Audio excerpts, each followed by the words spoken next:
My name is Bob Dittmer, and welcome to Explorations in Public Relations. Today, my guest is Brina Fain. Brina is the Marketing and Communications Coordinator for the Indianapolis Convention and Visitors Association here in Indianapolis. As a part of her job, she spends a great deal of time using social media for public relations and marketing purposes. That's the subject of our discussion today. Brina, thank you for joining us today. Well, thank you for having me, Bob.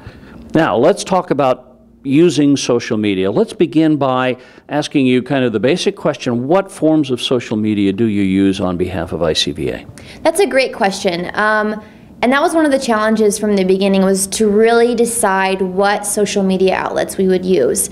So the ones that we found most useful for our organization and our efforts were just the basics. We have a blog that consists of about 7 to 8 bloggers.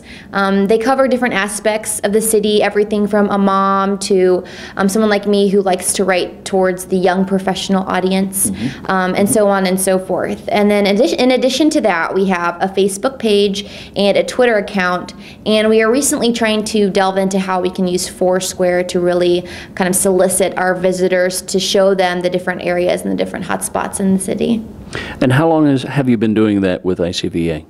Actually, I'm celebrating my 1-year anniversary in 2 weeks with ICVA. I was an intern there through the spring and kind of started really researching social media and how they can use it, and really delved into that, I would say, July of last year. So it hasn't even been a year yet. So we're still learning a lot more.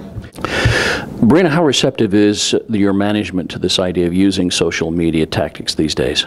I would say they're very receptive. At first it was a challenge to really influence them and teach them and show them how this is important and how we can reach a very different audience that we wouldn't have been able to reach before. And once they did learn more about that, they've been behind me every step of the way. Now, as you have been involved in this over the course of the past year or so, how do you measure success? What kinds of analytical tools do you use, and how do you use them to determine whether or not you're actually succeeding in accomplishing anything?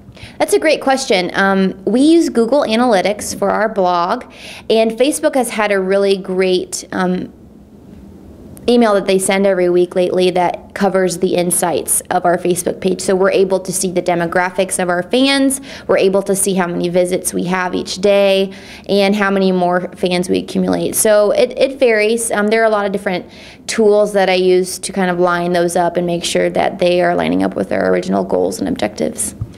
Now, when you talk to management, and management asks you that ever popular question, so we've invested heavily in social media, what do we get out of it? How do you answer a question like that? You know, that is, I would say, the biggest challenge of people that are in social media. And I really like the term ROE. Instead of ROI, it's ROE. What is your return on engagement? We are engaging with these visitors. We are using it almost as a customer service tool to really help and guide them. We're building traffic on our main web page, and we're really building an audience. And you know, to be honest, we're learning as we're going along.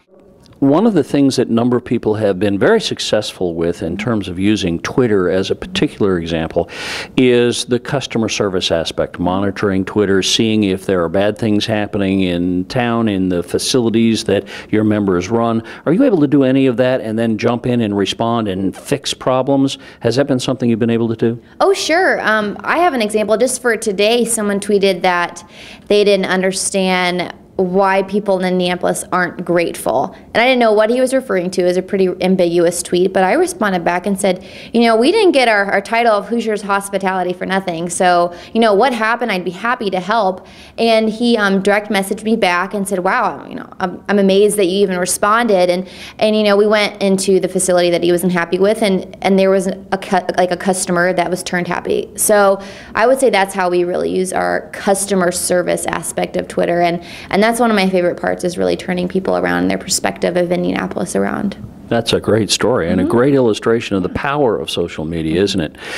One final question for you, Brina. As you reflect back on your education as an undergraduate, both here, as well as your experience in the last year, what advice would you give to those who are now in school preparing for their public relations profession in regards to social media?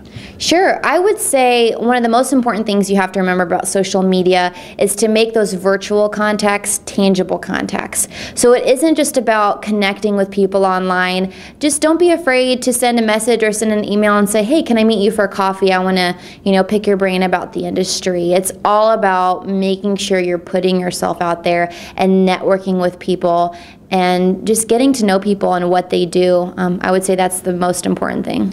That's good advice. Thank you, Brina, and thank you for joining us today. We hope you enjoyed this presentation, and we hope that you join us for future such presentations about explorations in public relations.